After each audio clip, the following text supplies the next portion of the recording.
ஏன் கேட்க மாட்டேங்கிறீங்க? சார் ஆண்கள் அப்படி போறது இல்லையா சார்?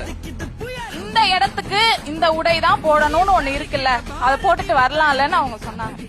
ஒரு காது குத்து இருக்கு கோயிலுக்குள்ள, கல்லு குடிச்சிட்டு சரக்கு குடிச்சிட்டு ஆம்பளைங்க நல்லா ஜெட்டி தெரிய பின்னாடி படுத்திருக்காங்களா இல்லையா நீங்க சொல்லுங்க.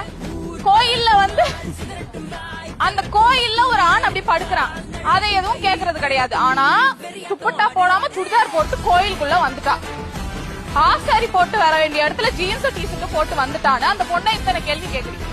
இன்னொன்னு, நம்மளுடைய கலாச்சாரத்தை பின்பற்ற வேண்டியது ரொம்ப அவசியம். இங்க இருக்க ஆண்கள்லாம் பேண்ட் போட்டு வந்திருக்கீங்க, உங்க கால் ஷேப் அப்படியே தெரியுது. எனக்கு வந்து இன்னொரு சக பெண்ணுக்கு காம உணர்ச்சியா அது தூண்டுது. அதனால ஏதோ அசம்பாவிதம் நடக்கிறதுக்கான வழிவகுக்கும்.